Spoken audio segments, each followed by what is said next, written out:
podría decir muchas cosas más, pero hace un rato conversando con él, me decía, dentro de su modestia, que eso no es necesario, que por sus obras a las personas se las reconocen, por todo lo que dicen. Y por supuesto, le hemos dado un enfoque porque el relator que aparece acá no pudo estar, y CDC, Guillermo, nos puso una persona del mismo nivel del que aparece aquí. Y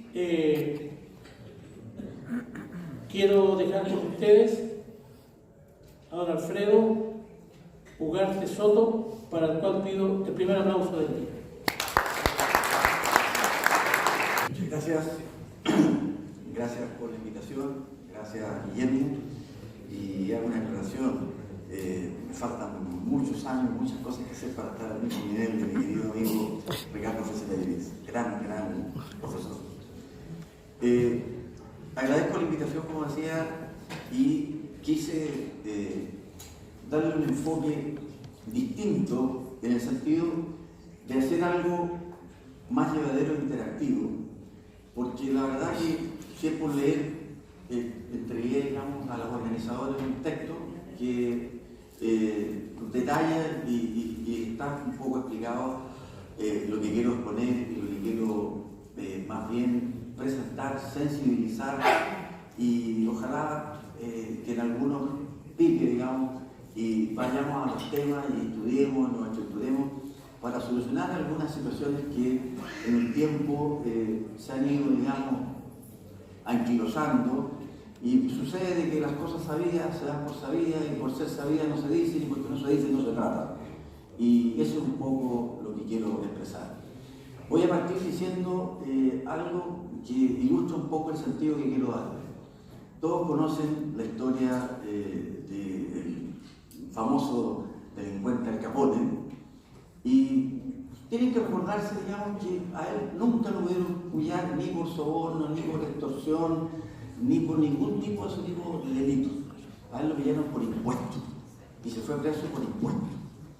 Con esto quiero resaltar que el tema impuestos es un tema determinante y es un tema que cada día va cobrando más importancia, porque en el fondo los impuestos son los ingresos generales de la nación, son los recursos que dispone la nación y su correcta recaudación.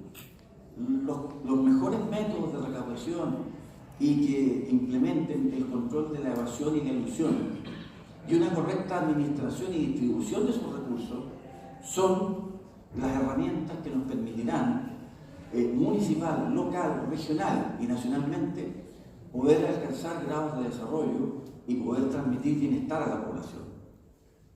Nosotros no sacamos nada con tener muy buenas ideas, tener muy buena gente, querer exponerlas, querer expresarlas, querer llevarlas adelante, pero si no tenemos los recursos, mal vamos a poder lograr eso. Entonces, de lo que se trata es crear, digamos, esta conciencia, esta sensibilización y entender que está en la base, en los gobiernos locales, en los gobiernos municipales, el saber estructurarse, el saber sacarle partido a lo que está y también luchar por lograr mecanismos, digamos, de obtención de recursos, de distribución, de correcta distribución, de justa distribución, de control y fiscalización. Y entre ellos, ustedes habrán leído la prensa, se ha estado peleando con el gobierno en el proyecto de reforma tributaria, por lo menos que dentro de esta reforma hayan recursos para las regiones, para los municipios locales, y luego de varios meses de discusiones y de tratativas, por lo menos ya hay un compromiso, algo poco, pero por algo se empieza, de dentro de esta reforma incorporar un 1%, digamos, de los ingresos, ¿ya?, a repartirse directamente sin ningún tipo de discusión en los gobiernos locales, ¿ya?, regionales. Entonces, hay que empezar por ahí y yo empiezo con una frase, yo creo que es muy digna para los tiempos del Papa Francisco, en que refleja la realidad. O sea, estamos desgraciadamente en una sociedad muy egoísta estamos en una sociedad muy individualista, que se ha perdido el sentido de las cosas y donde se puede obtener recursos de la manera que sea, sin ningún tipo de principio, evadiendo, iludiendo, da lo mismo, ¿ya? Entonces, nosotros no nos podemos negar a esa realidad. Y como entes locales, yo creo que dentro de las facultades que se tienen, pueden ser pequeñas, grandes, mejores, podemos discutirlo, pero dentro de lo que haya, yo creo que hay que hacer un esfuerzo por establecer mejores sistemas de control, mejores sistemas de fiscalización, y a veces empezando por cosas muy pequeñas. Lo comentaba al desayuno tomando un café con algunos de sus dirigentes. Por ejemplo, la cantidad de dinero que se les va a los municipios por no saber revisar, fiscalizar y ¿cómo se llama? Interpretar los balances financieros de las empresas, ¿ya? Que dan la base disponible para el cobro de patentes y derechos municipales. Entonces, si ustedes estuvieran bien estructurados, yo sé que algunas más o menos, las más pequeñas con muy poco, porque a veces no tienen recursos para pagar profesionales que dominen los temas, ¿ya? Pero la cantidad de recursos que se va por no saber interpretar un balance o no darse cuenta de las triquiñuelas que ponen distinguidos ya asesores financieros, en que ponen cuentas por acá, cuentas por allá, en que no refleja realmente la realidad económica y el verdadero patrimonio o activos de la empresa, y desgraciadamente ya se achica la base disponible y entra menos recursos. O a veces empresas llevan, digamos, a su contabilidad a través de filiales pérdidas, esas pérdidas, digamos, se aplican al ejercicio, ese ejercicio reduce su utilidad, y al haber menores utilidades, evidentemente hay menores ingresos, digamos, por concepto de impuestos. Por lo tanto, lo que hay que hacer es ver lo que son, en qué estamos, cómo tenemos que enfrentar esto y de qué forma lo tenemos que enfrentar. Y un poco eso es lo que quiero, como que se llama conversión. Como que se llama, un poco ya anticipado lo que es la justificación del tema, y aquí, digamos, toquemos algo que es sensible, que son los derechos sociales, ¿ya? El sentido de la existencia de los estados, del estado moderno, es entregar, entre otras cosas, ¿ya?, un bienestar social a su pueblo, a su gente.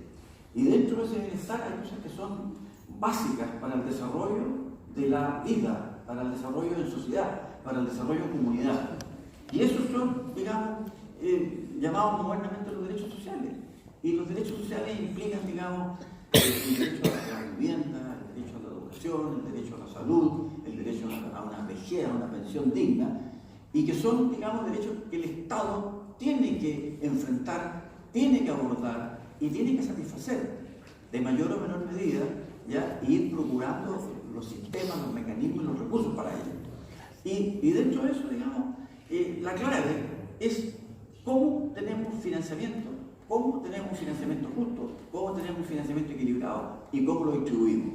Pero lo más importante, que establecidos los mecanismos de ingresos, como son los impuestos, llámense locales, tasas, contribuciones, ya eso podremos analizarlo, ¿ya?, que eso se cumpla y que los obligados al pago de ellos lo hagan y no eludan, no evadan, y con eso impidan los recursos, impidan el desenvolvimiento y el cumplimiento y la satisfacción de todo eso. Y aquí yo les quiero mostrar algo que yo creo que a muchos de ustedes los va a dejar golpeados, porque cuando yo empecé a leer este trabajo, me llamó mucho la atención. Voy aquí a acompañarles unas cifras, ¿ya?, de un trabajo que hizo un equipo europeo-americano, dirigido por dos grandes profesores, que es, y ustedes lo tienen que haber escuchado, es el profesor Piketty, ¿ya?, que escribió un libro que ha sido bestseller estos últimos años, que se llama El Capital del siglo XXI, ¿ya?, y Zuckman, que es un investigador que tiene ramificaciones académicas en Estados Unidos y fundamentalmente en Francia, que escribió un trabajo que se llama La riqueza oculta de las naciones. ¿Y qué es lo que quiso demostrar él empíricamente en base a una investigación financiera, bancaria, en la mayoría de los países que operan en los mercados financieros? Quiso demostrar cuánto dinero, que es riqueza, de ahí el nombre, riqueza oculta de las naciones, se escapa al control de los estados, se escapa al pago de los impuestos y se va directamente a inversionistas o familias o empresas sin pagar sus correspondientes impuestos y que están en el mercado operando su dinero sin cumplir con las normas tributarias. Entonces uno pensará que esto es marginal. No es marginal, es tremendamente importante, y aquí yo les quiero explicar un poco para que ustedes lo vean el impacto que tiene. ¿Ya? Según este estudio, ¿ya?, que tiene toda la información y los datos que se pudieron obtener, porque fue varios años de estudio, 4 años entiendo de estudio. Estos datos están afinados y comprobados al año 2013. Así que piensen ustedes la diferencia, cómo puede haberse incrementado. Según este estudio, ¿ya?, existe 1,8 billón de dólares en dineros que escapan al control de los estados y escapan al sistema tributario de pago de impuestos a los respectivos países. Y aquí él demuestra, digamos, que este 1,8 billón eludido, evadido, escondido, ¿ya?, en Europa, ¿ya?, la composición está ahí señalada, ¿ya?, países del Golfo, 180.000 millones, Asia, 180.000 millones, ojo, América Latina, 170.000 millones de dólares. 170.000 millones de dólares. Esa es la cantidad que está fuera del sistema, que no tributa. ¿Ya? La fuente, digamos, es los bancos nacionales suizos, ¿ya?, y está hecho con una metodología que en el trabajo está y que escapa del trabajo. Este cuadro 2 demuestra la riqueza financiera de los paraísos tributarios, es decir, lo que se mueve, ¿ya?, a escala mundial, ¿ya?, y el 8% de esos patrimonios financieros se mueve en paraísos tributarios, 1/3 de los cuales está depositado en Suiza, ¿ya? Ese patrimonio financiero, es decir, lo que se está moviendo en el mercado, equivale a 73 billones de dólares, que es el 100%. 73 billones, son miles de millones, ¿ya?, de dólares, ¿ya?, de euros, guardados en empresas offshore. El concepto offshore es un concepto económico tributario, que son empresas, digamos, pequeñas, de dúctil maniobra, muchas veces constituidas en países de poca o nula fiscalización, que les permite una movilidad y una ductibilidad, y les permite además esconder a su verdadero dueño, ¿ya? Entonces, en Estados Unidos y Japón, ¿ya?, existe dentro de este mercado es 67,2 billones, que equivale al 92%. Y guardados en empresas offshore, en paraísos fiscales, 5,8 billones. 5,8 billones, que es el 8% del mercado, del total del mercado. ¿Ya? Y de esas 5,8 billones, 1,8 se mueven en bancos suizos, ¿ya?, y el 70%, 4 billones, ya se mueven, digamos, en paraísos tributarios fuera de Suiza, que están Singapur, Islas Caimán, Panamá, está Islas Vírgenes Británicas, ¿ya?, que mueven esta cantidad de dinero, esa cantidad, pero es realmente, digamos, estratosférica, ¿ya?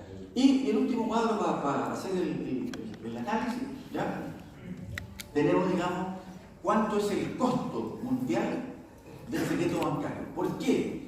Porque todos estos movimientos son posibles gracias a la existencia de ¿cómo que se llama?, secreto bancario, que manejan, digamos, estas instituciones financieras, que impiden el control a través de la información. Y el trabajo de este profesor llega a la conclusión de que esto costó 130.000 millones de euros a los estados del mundo, que son fuerzas, digamos, cantidades de dinero que no tributaron, ¿ya? Y de esos 5,8 millones que ya explicaba en el cuadro anterior, ¿ya?, 1,1, ¿ya?, o sea, el 20%, ¿ya?, corresponde a impuestos los cuales no se declaran, 4,7 billones, el 80%.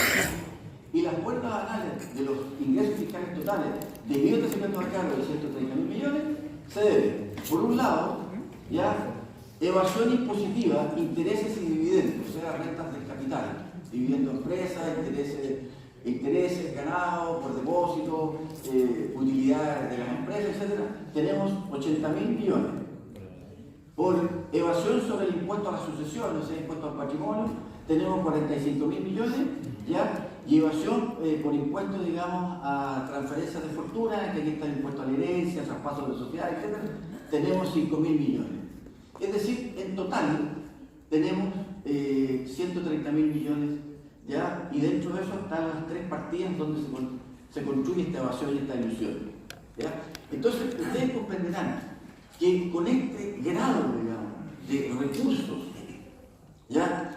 Que no llegan a los distintos estamentos, llámense municipalidades, regiones, intendencias, lo que ustedes quieran, ustedes comprenderán la cantidad de recursos, ¿ya? Que andan volando, sin control, mirado al punto de vista de lo que es la tributación. Entonces eso nos dice, señores, algo estamos haciendo mal, algo estamos haciendo mal. Y aquí, por ejemplo, yo les voy a contar algo, en lo personal, yo estaba en desacuerdo, me opuse absolutamente, pero se aprobó el año 2014 una reforma tributaria. Hoy día este gobierno lo presentó nuevamente y quiere hacerlo nuevamente, ¿ya? Espero que lo se apruebe, que fue lo siguiente. Dieron la posibilidad en la reforma que se presentó el año 2014 de pagando un 8% único y total, la gente que tuviera recursos en el exterior no declarados, los pudiera declarar y pagar solo un 8% y blanqueara esas cantidades que no fueron tributadas en tiempo y forma. Entonces, la doctrina internacional y también la nacional, ¿ya? Dice las leyes de prescripción o amnistía tributaria o blanqueo, hablando en buen chileno, no son convenientes porque desincentivan el espíritu y la sensibilidad en cuanto a pagar los tributos. Y es tremendamente injusto, ¿ya? Que quienes pagan o pagamos los impuestos legítimamente estemos año a año pasando penuria o trabajando algunos meses del calendario para pagar los impuestos del Estado, y resulta que si no los hubiera pagado y me hubiera quedado con ellos, en vez de pagar tasas de hasta el 35 o 40%, ¿ya? Hasta el año 2014 se pagaba el 40% de tasa marginal, hoy día está en el 35%, ¿ya? Y resulta que si me hubiera quedado con la plata, lo hubiera invertido, ¿ya? Y yo sé que después de 4 años más me iban a dar una amnistía y iba a pagar en vez del 40 el 8%, no pago. Entonces, eso es lo malo que tiene una amnistía tributaria. Pero ¿por qué les cuento esto? Porque se aprobó esa amnistía tributaria, se dio un año de plazo para declarar y pagar, y ¿saben cuánto se recuperó en 12 meses? ¿Cuánto fue la gente que declaró esos recursos? Fueron más de $1.000 millones. $1.000 millones. ¿Ya? Más o menos ese es el parámetro de lo que declararon en recursos y pagaron el 8%. ¿Ya? Entonces, ustedes comprenderán que si esa plata regularmente estuviera llegando y hubiera pagado el 20, el 25, el 30, el 35, dependiendo de los años que se hicieron, hubiera sido mucho mejor. Entonces se les dio un perdonazo por el 8% y ahora se quiere volver a repetir. ¿Ya? Entonces, ustedes comprenderán que lo que yo les estoy transmitiendo, de dónde están esos recursos, están. El problema es cómo los controlamos, cómo los fiscalizamos y cómo llegan. Y es ahí donde tenemos que organizarnos, es ahí donde ustedes deben organizarse, y es ahí donde ustedes deben dar la pelea, ¿ya? Y mientras ustedes no se organicen, se preparen y se estructuren, va a ser difícil, ¿ya? Es mucho mejor, ¿ya?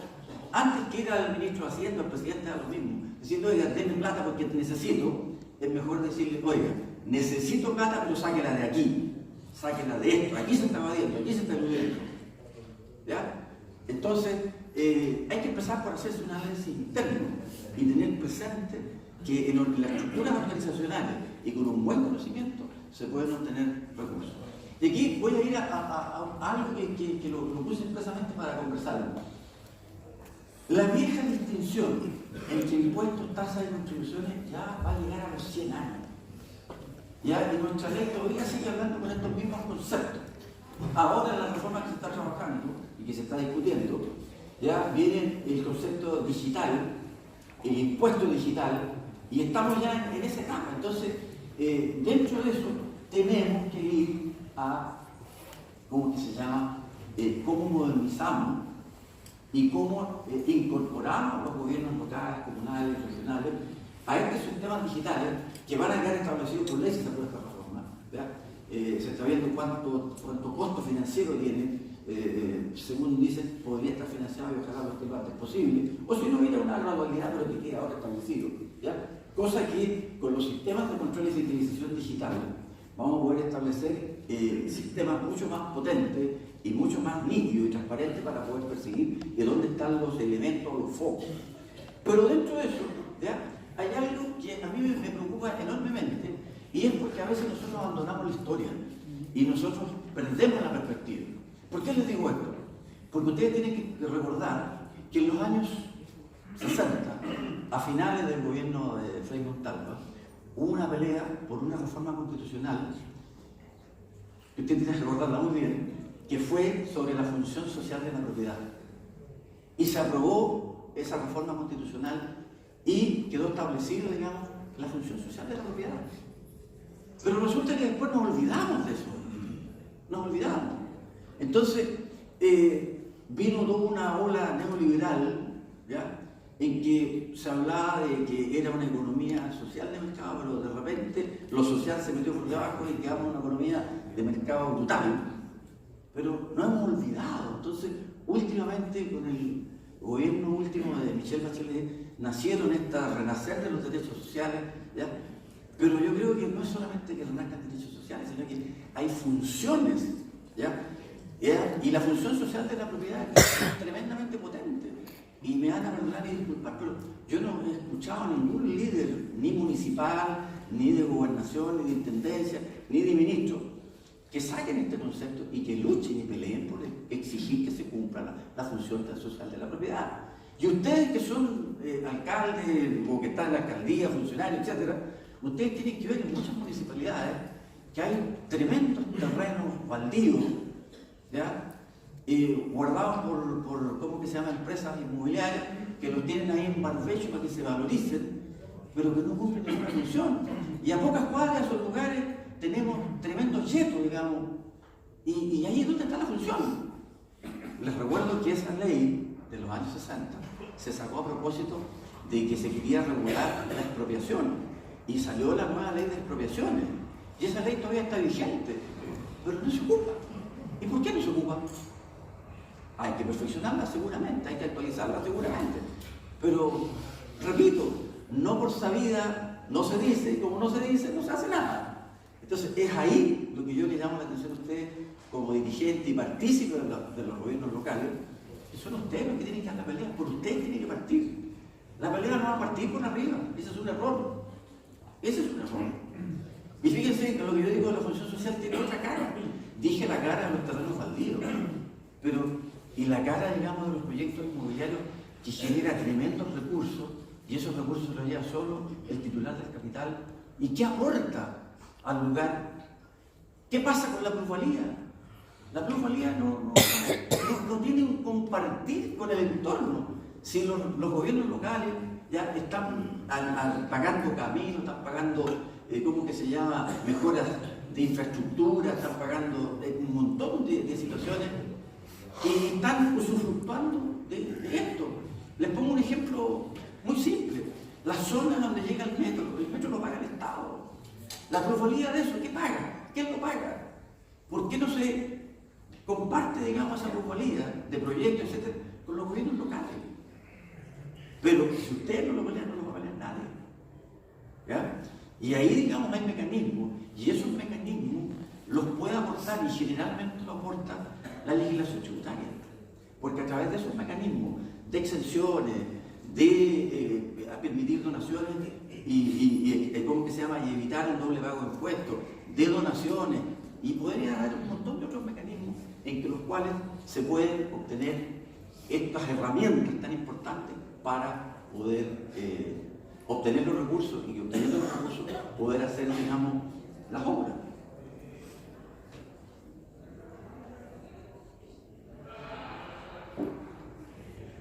Entonces, ¿qué es lo que a mí me llama la atención y lo que cuando me vieron venir quería transmitir? Controlemos los ingresos, utilicemos al máximo lo que hay, peleemos por nuevos recursos, digamos, que son necesarios y que existen las herramientas. Dentro de esas herramientas ya está algo que es filosófico o que está en la fuente, ¿ya?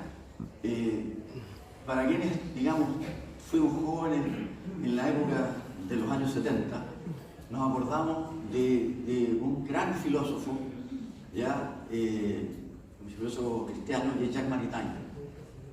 Y Jacques Maritain estableció, digamos, en un trabajo que hizo en un muy buen libro, que es clásico, que se llama El hombre y el Estado, en que decían: señores, no es el hombre al servicio del Estado, es el Estado al servicio del hombre. Y quien entienda lo contrario está equivocado. Y eso lo dijo en relación a las tesis, digamos, materialistas que había en esa época, ¿ya? En que se pensaba que era el hombre que tenía que estar al servicio del Estado. Y yo le agrego, y se lo han agregado varios otros, que es algo tan importante, que es también la economía y los sistemas económicos están al servicio del hombre y la sociedad. No al revés, como se pretende con un neoliberalismo malentendido, en que pretende que el hombre y los grupos sociales estén a disposición de la economía. Es al revés. Entonces, si eso no lo tenemos claro, va a ser muy difícil generar movimientos que permitan, ¿ya?, cambiar esta estructura y entrar a darle otro cariz. O sea, a veces, digamos, yo lo noto, y lo he notado en algunos países latinoamericanos que me ha tocado estar, ¿ya?, y lo comparo con algunas otras realidades europeas, en que la situación es a la inversa, ¿ya? ¿En qué sentido? Los gobiernos locales latinoamericanos tienen la mala costumbre o la mala formación de siempre ir a golpear la puerta e ir a mendigar o a suplicar plata a la autoridad central, ¿ya? Pero yo creo que, si bien es cierto, uno tiene que decirle que necesita recursos, pero también uno tiene que ir a pedir, pero pedir con soluciones. Y yo creo que las soluciones se construyen en la base, se estudian, se proyectan, se analizan y se presentan en la base, y de la base se presenta el gobierno central, ¿ya? Y eso implica, digamos, un montón de situaciones fácticas relativas a situaciones que pueden cobrarse impuestos, comprarse tasas, cobrarse una contribución, etc.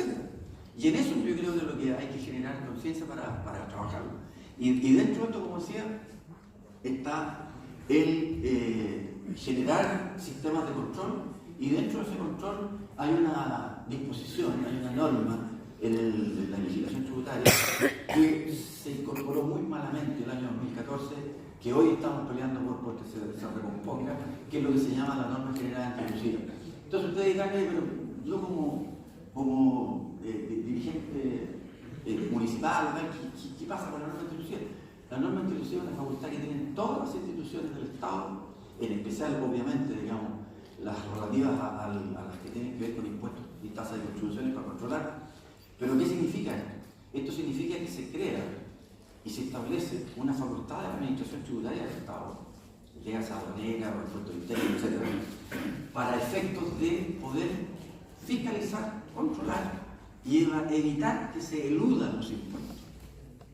Entonces, de ahí la importancia de que podamos tener esta, ¿cómo que se llama?, fuerza, ¿ya? Y esta norma, que, entre paréntesis, en 3 reformas anteriores hubo una oposición generalizada, digamos, a través de los años del empresariado, y en el 2014 venía la norma a estándar OECD, venía a estándar del derecho comunitario europeo, pero desgraciadamente la presión logró, digamos, torcer esa norma, ¿ya?, y le quitaron esa función a la administración tributaria y se la entregaron a los tribunales, ¿ya? ¿Cuál es la diferencia?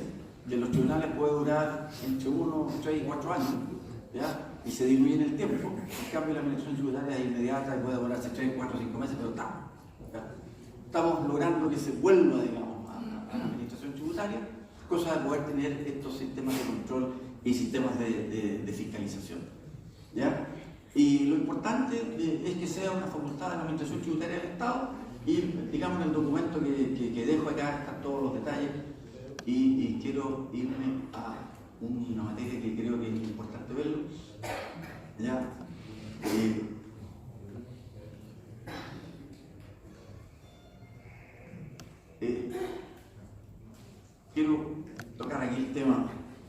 el caso alemán y el caso francés. ¿Ya?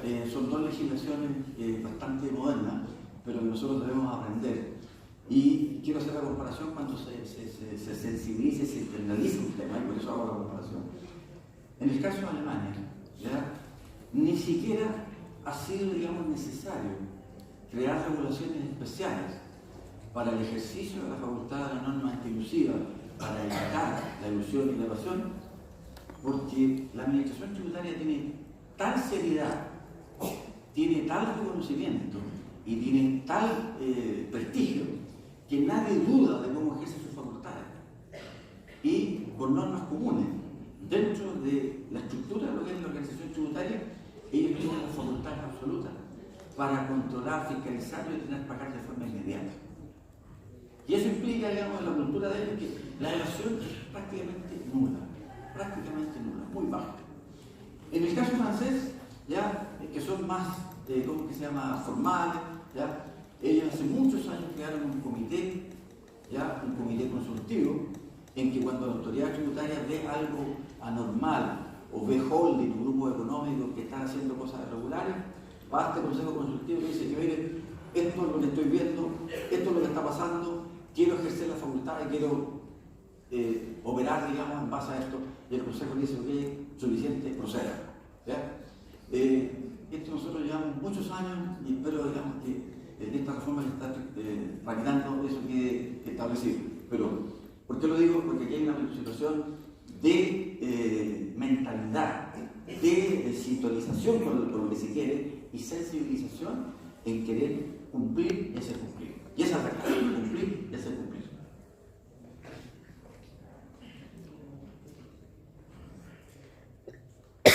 Quiero leer el documento, está a discusión ahí para alguna cosita. Es lo que ya les anticipaba aquí, la necesidad de transformar, ¿ya? Mantener, definir la actual norma de ilusión, que vuelva, digamos, a hacer un procedimiento administrativo y que tenga la facultad, ¿ya? Y aquí, digamos, lo más importante es que esto ya está siendo considerado y esto a partir de ayer en la Comisión de Hacienda se tocó, se va a revisar y esperamos sacar la mejor ley posible. ¿Ya? Y como conclusiones, digamos, de lo que he venido diciendo, yo creo que están muy resumidos aquí. Primero, digamos, el Estado debe procurar el cumplimiento por parte de los administrados y en especial de los contribuyentes de todas sus obligaciones. Eso hay que luchar y crear los sistemas, los mecanismos, ¿ya? Y los reconocimientos para que ellos sean. Los derechos sociales constituyen el fundamento esencial del Estado cumplir y que hay que enfocar y entender los recursos y disponer de los recursos. ¿Ya? Se debe abrir un estudio de discusión en el país sobre los distintos mecanismos para redistribuir y mejorar la administración de los ingresos tributarios a nivel de los sistemas locales, municipales o regionales, ¿ya? Para efectos, digamos, de tener una mayor equidad de justicia y una mejor distribución, evidentemente. ¿Ya? Lo anterior, digamos, es importante que su administración tributaria, que tiene su servicio de impuesto interno, aduana u otras instituciones que tienen administración de recursos, ¿ya? De vía tributaria, ¿ya? Cuenten con la facultad de elección.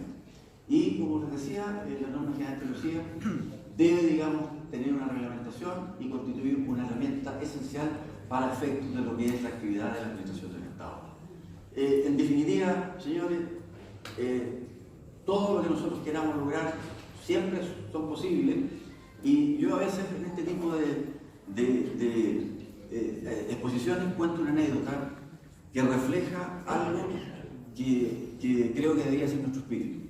Si ustedes van a la Escuela Naval Norteamericana, se van a encontrar con una estatua y con una frase. ¿Qué es lo que ocurrió? Se cuento dos líneas. Se produce la independencia de las 13 colonias en el año 1776. ¿Ya? Y le entregan a un oficial que se llamaba Jean Paul Jones el formar la Armada Continental, la Armada de las 13 colonias. Y en Inglaterra, ¿ya? Con su estilo, con su idiosincrasia, con su sentido del dominio y del querer dominar, ¿ya? Cosa que parece que se le había olvidado la historia de los ingleses, ¿ya? A los argentinos, ¿ya? Mandaron toda su flota a reconquistar las 13 colonias, ¿ya? y pescaron la flota y su almirantazgo a las 13 colonias a dominar, a reconquistar las 13 colonias. Se enfrentan, digamos, en un primer combate las dos armadas, una ya de tradición y la otra, ¿cómo que se llama? Incipiente, con muy pocos recursos, pero sí con mucha alma y espíritu.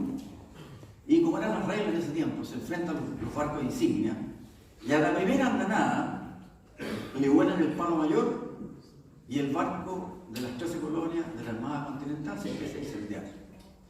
Y el capitán inglés hace parar el cañoneo y le grita: capitán, su barco se hunde, tiene el palo mayor abajo y se está incendiando.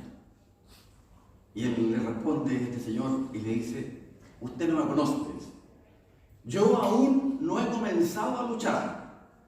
Y el tipo se tomó el barco a son de cuchillo y espada y ganó la batalla. Ese es un gran mensaje. Muchas gracias.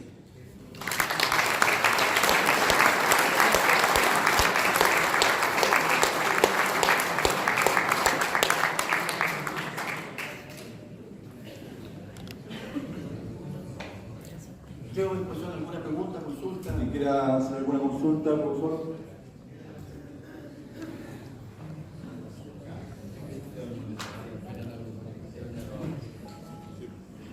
Hola, buenos días. Claudia Cartes, de la Municipalidad de Concepción. Bastante interesante su charla, un gusto haberlo escuchado. Me gustaría saber su opinión con respecto al tipo de Estado que tenemos. O sea, queremos un Estado participativo, integrador, capaz de resolver los problemas de las personas. Eso es lo que queremos.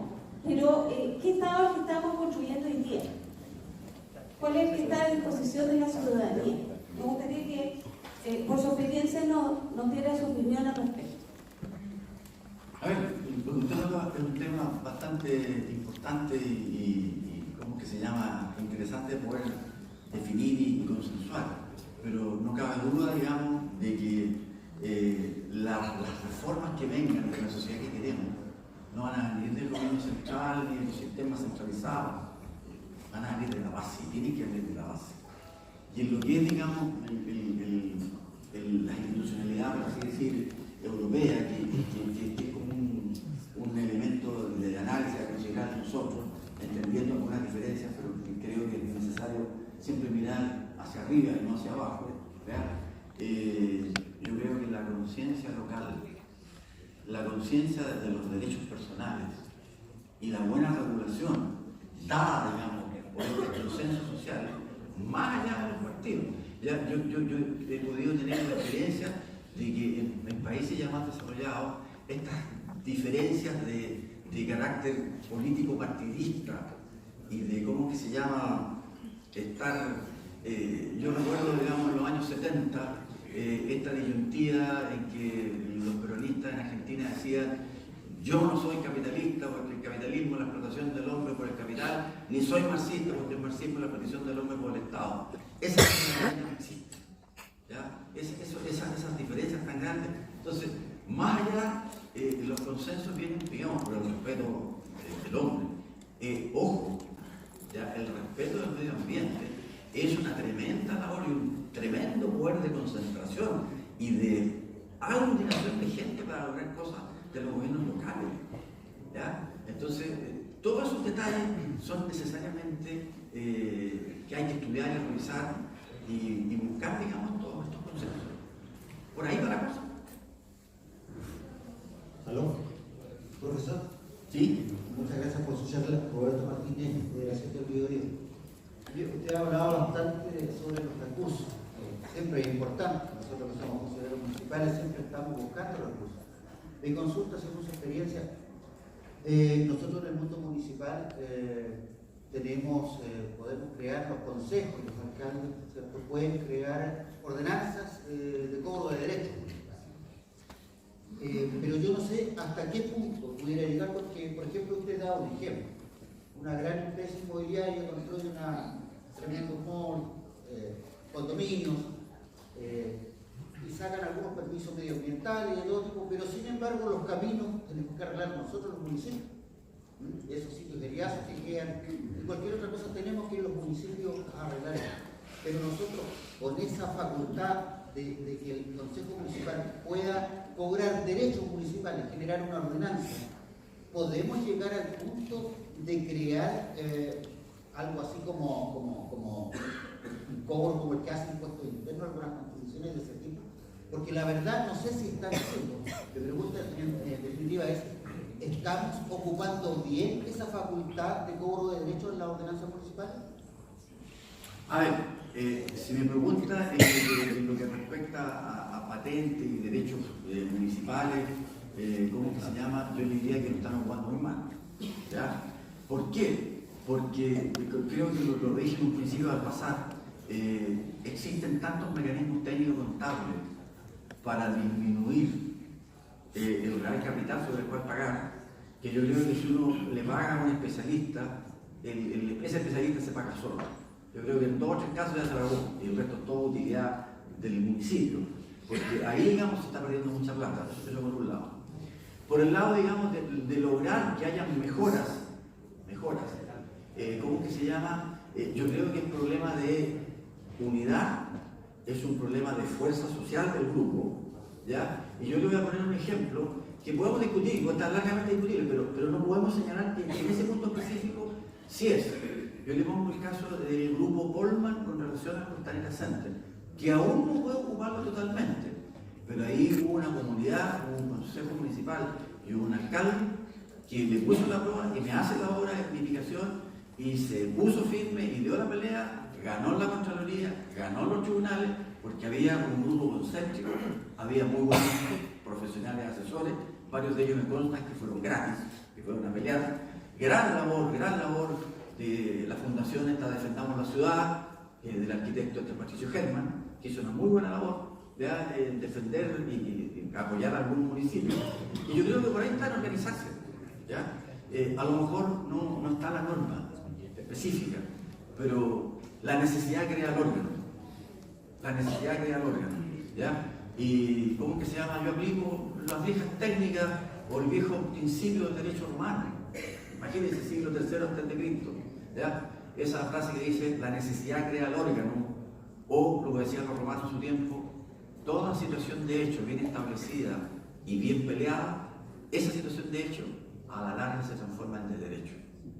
Si uno no genera las necesidades y no genera las presiones, y de hecho, digamos, da la pelea, no va a lograr nunca nada.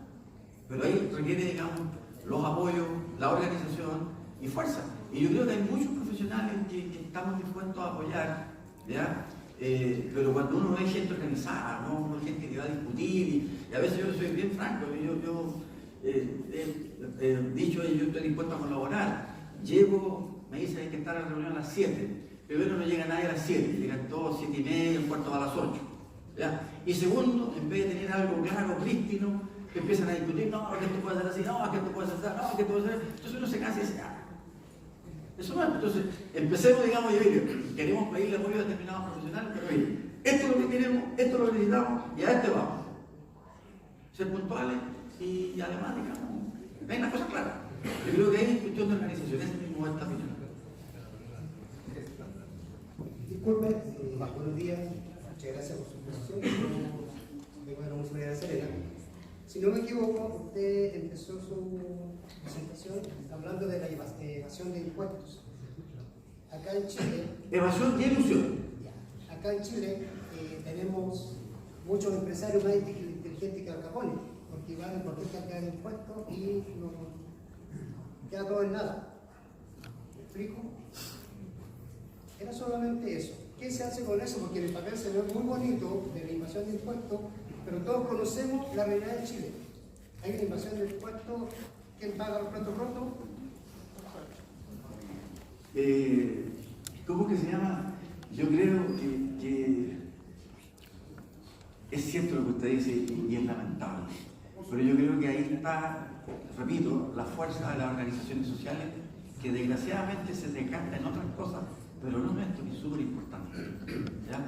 Yo creo que la fuerza social, las fuerzas municipales unidas, las fuerzas de corporaciones, asociaciones gremiales, que peleen por esto y que lo hagan de ver, Yo he visto muchas cosas aquí en el Congreso, de grupos que reclaman carteles, etc. Pero a veces esas fuerzas se pierden en cosas que no son importantes. Y las cosas importantes se dejan de lado o se diluyen. Yo creo que hay que darle visibilidad. Eso es lo que hay que hacer, visibilidad y ver, digamos, de que cada peso evadido es una obra social, un derecho social más que pierde recursos para poder desarrollarse. Y esa es la conciencia. Gracias. Hola, buenos días. Héctor Guzmán, acá, concejal de San Carlos. Bueno, primero hacer una reflexión. Y esa es el tinte político.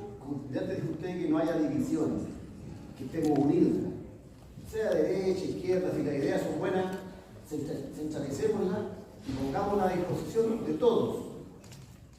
Pero ahí está el problema. Ahí está el gran problema que hoy día nos debilita. Entonces, primero una reflexión de que debemos estar unidos, derecha y izquierda, cuando el tema nos toca a todos. No importa quién se le ocurrió la idea, pero hay que luchar. Como el tema de los medidores, fue transversal, no los medidores. Otra cosa, con respecto a lo que consultaba el colega recién sobre la ordenanza. Decirle que hay un decreto, el decreto 50 de urbanismo, que fue modificado el año 2016, que exige en las nuevas construcciones ciertas exigencias de acceso universal. Y cuando se habla de acceso universal, no solamente se habla de discapacitados, sino que también de los niños, de los adultos mayores y de toda la gente. Por lo tanto, ustedes como municipalidad, los departamentos de obra y los funcionarios, debemos hacer esa fuerza también para exigir que en las nuevas obras, ya sean mall, ya sean condominio, se exijan estos accesos universales, haciendo alusión al decreto 50. El decreto 50 es la mejor herramienta, digamos, para modernizar un poco lo que antes no se hacía. Y también este mismo decreto, perdón que me playe, obliga a que se mire hacia atrás y se hagan las mejoras en lo posible. Bueno, ahí se pone un poco en lo posible, pero también se podría ir mejorando lo que no se hizo el tiempo pasado. Eso sería, y por supuesto también agradecer, felicitarlo por la excelente charla, y creo que es el momento de luchar todos por esta desigualdad que cada día pareciera que es más grande. Gracias. Mire, yo creo que usted tiene una gran verdad. Yo creo que los esquemas de izquierda, derecha y centro hay que, esa lógica activa del siglo, yo creo que ya hay que despercudirse, digamos, y luchar por futuro, mirar futuro, ¿ya? Presente y futuro. El pasado no nos va a llevar a nada, ¿ya? Yo creo que eso, pero desgraciadamente, y aquí es donde también yo creo que los sistemas municipales son importantes. También yo sé que hay un problema de recursos, pero a veces no todos los recursos. ¿Por qué lo hacía yo? Yo estudié en una escuela pública. Yo estudié en la escuela pública en número 40 de la Cisterna. Y ninguno de mis profesores, y yo sabía cuál era la orientación, pero nunca habló de política, habló de formación cívica. Y lo que nos falta es educación cívica. Eso nos falta. Entonces luchemos por esa educación cívica.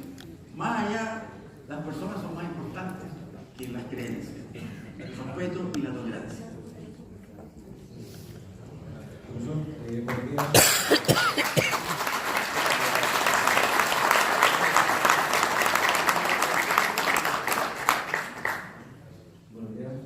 Municipalidad de Vitacura. Quisiera hacer una consulta. Hace un año atrás, aproximadamente, hubo una redistribución importante en materia de las contribuciones de raíces, el alza y en su exposición se hablaba de las importantes cifras de evasión de impuestos. Y muchos municipios, al cierre del ejercicio presupuestario del 2018, se vieron bastante beneficiados con esta importante alza de los ingresos por parte de las contribuciones. Sin perjuicio de lo anterior, quería preguntarle específicamente por su postura de cómo hacer más eficiente esa redistribución de ingresos en materia del Fondo Común Municipal, que es un tema súper importante porque hoy día los municipios que tienen más se supone que tienen que hacerle llegar más a los que tienen menos, ¿ya? Pero esa redistribución de ingresos, ¿cómo yo la puedo, a nivel municipal, a nivel de los gobiernos locales, cómo yo la puedo hacer más eficiente en beneficio de los municipios que más lo necesitan? ¿Cuál es su postura referente a una mejor redistribución del fondo municipal? Muy buena su pregunta, yo se lo voy a responder en base a algo que yo creo que es tan, comillas, elemental y que desgraciadamente no queremos hacerlo, no tenemos la voluntad de hacerlo, o realmente no les sabría decir qué, pero es algo muy simple, ¿ya? Miren, este país, y yo creo que todos los países, solo van a lograr superar su coyuntura de pobreza y llegar al desarrollo en base a la educación y formación. Pero hay un error, ¿ya?, en que la educación y la formación empiezan por los universitarios, un gran error. Es importante, no cabe duda, ¿ya? De hecho, yo me considero un fiscal porque a mí la universidad me la pagó el Estado, ¿ya? Pero no es lo más importante, por ahora. Hay otras prioridades. ¿Por qué le quiero decir esto? Porque, sobre todo ustedes, las municipalidades tienen que verlo con mucho más fuerza, ¿ya? La educación parte, en primer término, por tener niños bien alimentados. Yo no saco nada con ir a enseñar a los niños que tienen hambre, a un niño que no está bien nutrido. Entonces, primero tenemos que ver los focos de pobreza. Primer elemento para la redistribución. Segundo elemento, ver las condiciones de infraestructura. Hay municipalidades que están muy bien, otras que están más o menos, pero otras que están muy mal. Entonces, esto del principio de la igualdad no es igualdad de distribución, no, sino que hay que mirar los yetos de pobreza. Seamos francos, el hambre, la cesantía. Miremos la población. ¿Cuánta población tiene esta municipalidad? ¿Cuánta tiene esta otra? Entonces, todos esos elementos que parecen de lógica para efectos de redistribuir no se tocan. Entonces, tenemos municipalidades que tienen muy poco problema o mucho menos problema de alimentación, de educación básica, de cesantía, ¿ya? Y otra que es tremenda y le están dando los mismos recursos. ¿Por qué? Porque la cifra dice que ellos tienen 200.000 habitantes y usted tiene 200.000. Eso no es. Podemos tener los mismos habitantes, pero no los mismos problemas. Entonces, eso es lo que hay que sensibilizar y en eso tenemos que consensuar. Si no entendemos eso, estamos mal. Estamos mal. ¿Ya? Y eso no ha querido verse. Después, yo les digo, lo personal, yo lo he planteado y lo señalo, al igual que pasa en modelos europeos, pero aquí hay un diálogo con nosotros y todos los gobiernos son responsables. ¿Me explico? ¿Ya? Aquí en el año 74-75 se estableció una reforma tributaria en que se estableció un IVA parejo para todos. Y nosotros tenemos gente que apenas puede comprarse el pan Sutet, que paga el 19% de IVA, ¿ya? Y paga lo mismo del tipo que tiene renta de 10-15 millones mensuales. ¿Ya? Eso no puede ser posible, es un impuesto regresivo. Entonces, en el caso, por ejemplo, el que más nos viene a nosotros por cercanía, que es España, en España hay una canasta básica de alimentos que pagamos 4%. Nosotros pagamos 19. ¿Ya? Entonces, ¿cómo vamos a salir? Pero nadie hace nada. Y todo, yo no he visto, sinceramente, yo no he visto, y si me equivoco, perdónenme, pero yo no he visto ningún alcalde de este país que pida que hagan una canasta básica y que pida una rebaja del IVA a la canasta básica para que esa gente tenga que pueda comprar más cosas y pueda alimentarse bien.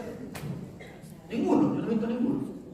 Y eso está, usted vaya a España, vaya a comprar pan, leche y cosas básicas, pagan el 4%. Los libros creo que pagan el 8%. Entonces, si eso no lo entendemos y ustedes no lo piden y no luchan por eso, ¿qué pasa?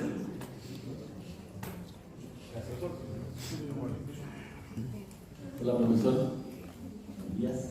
Pedro Méndez, concejal de San Carlos. Yo, por cierto, concuerdo mucho con usted con la evasión que hay de los impuestos en las distintas comunas, pero tampoco me puedo apartar de los que han cumplido una vida en beneficio de las comunidades, que somos los adultos mayores, que desafortunadamente no nos han dado ninguna posibilidad de que ese trabajo sea reconocido por el Estado. ¿En qué forma? Primero, tener una pensión digna. Segundo, ¿Cómo es posible que yo, que logré comprar una casa en el barrio alto, tenga que estar pagando 400 o 500 mil pesos cada 3 meses al Estado por el lugar que a mí me costó mucho sacrificio llegar a tener? Y con una pensión que no supera los 200 o 300 mil pesos. En ese contexto, yo creo que los municipios y el Estado de Chile tienen que tener algo que decir. Porque no es posible que una persona, usted dijo, oiga, del año 60 y tanto que está la ley de las rentas de las contribuciones, ¿cierto? Ha dado mucho tiempo, pero no ha habido ningún cambio con respecto a hacer una diferenciación entre las personas jóvenes que están teniendo una casa que sea muy digna y que ellos tienen recursos para pagarla, con la persona que ya ha culminado su vida laboral y que llega el momento de decir, oye, yo quiero vivir tranquilo. Yo soy concejal de San Carlos y me da pena cuando una persona llega con una planilla de sueldo de 106 mil pesos y con un pago de basura que se le ha acumulado de 400 mil pesos. Entonces uno ya le da ganas de meterse la mano al bolsillo y decir, ¿cómo no tenemos ninguna facultad nosotros como municipio? Porque a diferencia de lo que siempre se nos dice aquí, de que somos gobiernos comunales, y la verdad que es una gran falacia, nosotros somos administraciones comunales. Por lo tanto, cuando decían los colegas, oiga, y las ordenanzas de nosotros no pueden sobrepasar las leyes que hay en este país. Es por eso que hay diferencia con otros países del mundo donde son gobiernos comunales y ellos pueden rebajar el IVA y hacer un montón de cosas que nosotros indudablemente no lo podemos hacer. Quiero terminar diciéndole a los funcionarios municipales que los felicito. Nosotros los concejales, que somos autoridades comunales de ustedes, nos surtimos del buen trabajo que podemos hacer nosotros gracias a la labor que hace cada uno de ustedes, que es por eso que les doy las gracias en nombre de mi querido San Carlos, donde tenemos muy buenos funcionarios y cada vez que les pedimos algo en beneficio a la gente, están dispuestos a hacerlo. Muchas gracias.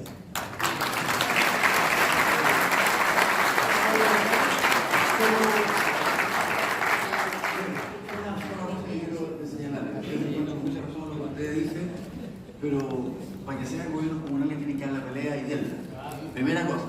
Lo que sí le puedo decir con mucha, ¿cómo que se llama? Orgullo, porque me tocó ser partícipe. No sé si lo vamos a lograr, pero por lo menos fui partícipe de la comisión negociadora en el sentido de que le exigimos al gobierno para aprobar la idea de legislar la reforma que tenía que rebajar las contribuciones a los adultos mayores que habían adquirido casa y que con el tiempo sabían porque era su único bien, y el gobierno se comprometió a aprobarlo en el Congreso. Pero eso ya está negociado. Espero que lo cumplan.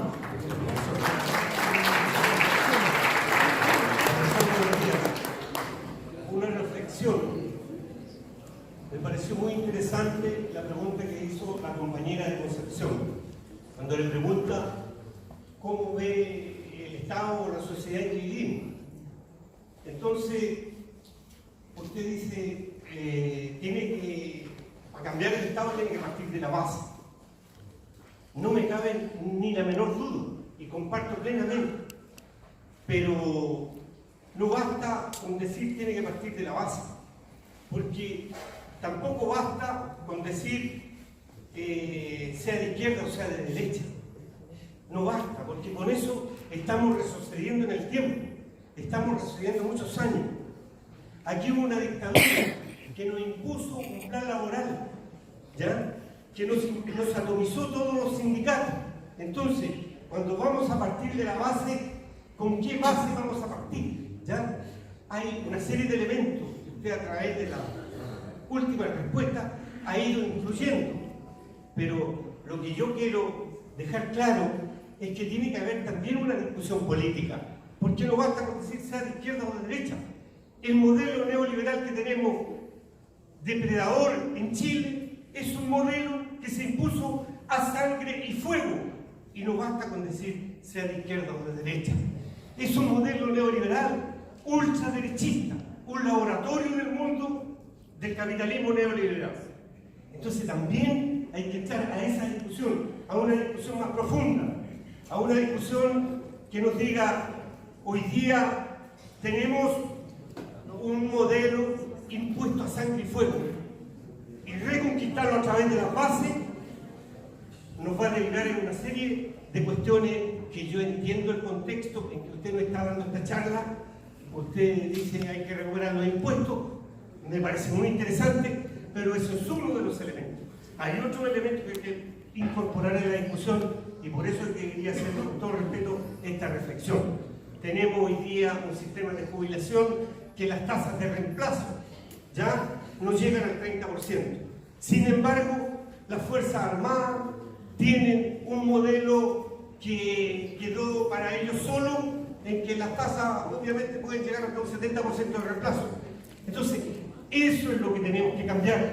No basta con decir seamos de izquierda o seamos de derecha. Hay que meterse en la discusión política profunda. Y yo quiero dejar esta reflexión en esta asamblea que me parece muy interesante y muy participativa y muy democrática. Muchas gracias, profesor Raúl Busto, presidente de la Asociación de Funcionarios de Huechuraba, es director nacional. Muchas gracias.